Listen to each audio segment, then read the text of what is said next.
आज भी कुछ पिछड़े इलाकों में बहुओं को हद से ज़्यादा मर्यादा करना पड़ता है। मेरी बहू एक ऐसी ही कहानी है जो समाज में फैली कुरीतियों से पर्दा उठाएगी। एक बहुत ही प्राचीन गांव था जहां लोग पुराने रीति रिवाजों के तहत अपना जीवन व्यतीत किया करते थे। गांव में किशोर अपने माता पिता और पत्नी के साथ रहता था।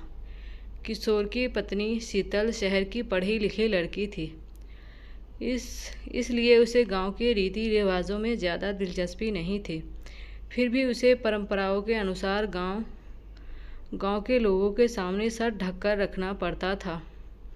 कुछ दिनों तक तो शीतल ने बड़े बुजुर्गों की मर्यादा रखते हुए यह बर्दाश्त किया, लेकिन जब उसे लगातार पर्दे में रहने से घुटन होने लगी तो उसने अपने पति किशोर से शहर जाने की बात कही। किशोर गांव में ही पला बड़ा था, इसलिए उसे शहर जाने में कोई रुचि नहीं थी। उसने अपनी पत्नी को समझाते हुए कहा, यहाँ हमारा पूरा परिवार है और हम इसे छोड़कर नहीं जा सकते। तुम्हें यहाँ रहने में क्या परेशानी है? शीतल ने किशोर से खुलकर अपने दिल की बात कह दी। बस फिर क्या था, वह अपनी पत्नी से नाराज़ हो गया और ज़ोर ज़ोर से चिल्लाने लगा।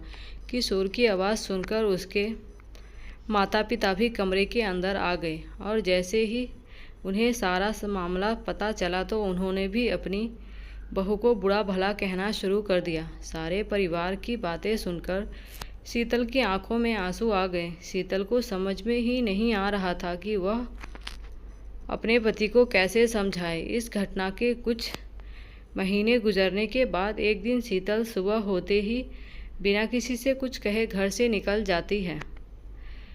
काफ़ी दूर पैदल चलने से उसे थकान महसूस होने लगती है, इसलिए वह एक सुनसान जगह पर जाकर बैठ जाती है। घर पर जैसे ही किशोर को पता चलता है कि उसकी पत्नी कहीं चली गई है तो वह सारे गांव में शीतल को ढूंढने निकल गया। किशोर गांव के चारों तरफ ज़ोर ज़ोर से आवाज़ लगाते हुए अपनी पत्नी को खोज रहा था। जब वह कहीं दिखाई नहीं दी तो सभी की चिंताएं बढ़ने लगती है। लेकिन इसी बीच एक बुजुर्ग व्यक्ति गांव वालों से आकर बताता है कि इस गांव की एक महिला रास्ते में एक सुनसान जगह पर अकेली बैठी है। यह बात सुनते ही किशोर तुरंत उसी तरफ दौड़ लगा देता है।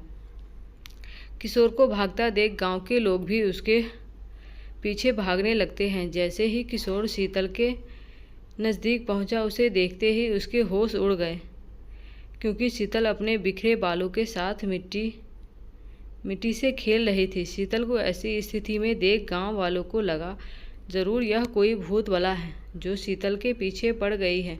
सभी ने शीतल को काबू करने की बहुत कोशिश की, लेकिन शीतल सभी को धक्का मारते हुए ज़ोर ज़ोर से रोने लगी।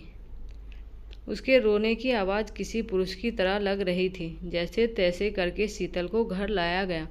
गांव के सभी लोगों को शीतल की हरकतें भूतिया गतिविधि की ओर इशारा कर रही थी, इसलिए सभी ने तांत्रिक बुलाने को कहा। किशोर ने अपने कुछ रिश्तेदारों की सलाह से एक जाने माने तांत्रिक को बुलाया। तांत्रिक ने आते ही चारों तरफ एक घेरा बनाया और खतरे से बचने के लिए सभी को उस घेरे के अंदर रहने को कहा और शीतल के कमरे में अकेले ही चला गया। अंदर पहुंचते ही उसने शीतल को चेतावनी देते हुए कहा, साफ साफ बता दो यह नाटक क्यों कर रही हो, नहीं तो तुम्हें बहुत तकलीफ होगी। शीतल तांत्रिक को देखते ही आक्रामक होने लगी। तभी तांत्रिक ने शीतल के बाल पकड़कर दोबारा कहा, मैं अच्छी तरह से जानता हूँ भूत प्रेत नाम की कोई चीज़ नहीं होती। मैं कई वर्षों से इसी तरह लोगों के भ्रम दूर करता आया हूँ। तुम्हारे घर वालों को समझाना मुश्किल है, लेकिन तुम अच्छी तरह से जानती हो कि तुम यह नाटक कर रही हो। तांत्रिक की बात सुनते ही शीतल की आंखों में आंसू आ गए और उसने रोते हुए अपना झूठ कबूल कर लिया। शीतल ने तांत्रिक को बताया कि वह शहर की पढ़ी लिखी लड़की है, उसे ज़्यादा बंधनों में रहना पसंद नहीं। उसने कई बार अपने पति से कहा यहाँ से दूर चलने को कहा, लेकिन जब वह नहीं माने तो मजबूरी में आकर उसे चुड़ैल चढ़ाने का नाटक किया ताकि वह अपने मन मुताबिक जी सके। दरअसल तांत्रिक एक वैज्ञानिक था जो कई सालों से भूतों के नाम पर फैली हुई अफवाहों की सच्चाई दिखाने के लिए रिसर्च कर रहा था, और उसी वजह से उसने तांत्रिक वेशभूषा अपनाई थी। उसने शीतल को सबके सामने चुड़ैल की हकीकत बताते हुए माफ़ी मांगने को कहा। जैसे ही गांव वालों को पता चला कि शीतल अपने परिवार के सामने सिर ढकने से बचने के लिए चुड़ैल का ड्रामा कर रही थी, तो उन्हें आज से पहले गांव में हुई सभी भूतिया घटनाओं पर संदेह होने लगा। तांत्रिक के समझाने पर शीतल के घर वालों ने उसे उसके पति के साथ शहर जाने की इजाज़त दे दी। तांत्रिक की वैज्ञानिक सोच ने लोगों में भूतों के प्रति फैले अंधविश्वास को गहरी चोट दी थी, लेकिन यह तो सिर्फ एक शुरुआत थी और इसी के साथ यह कहानी ख़त्म होती।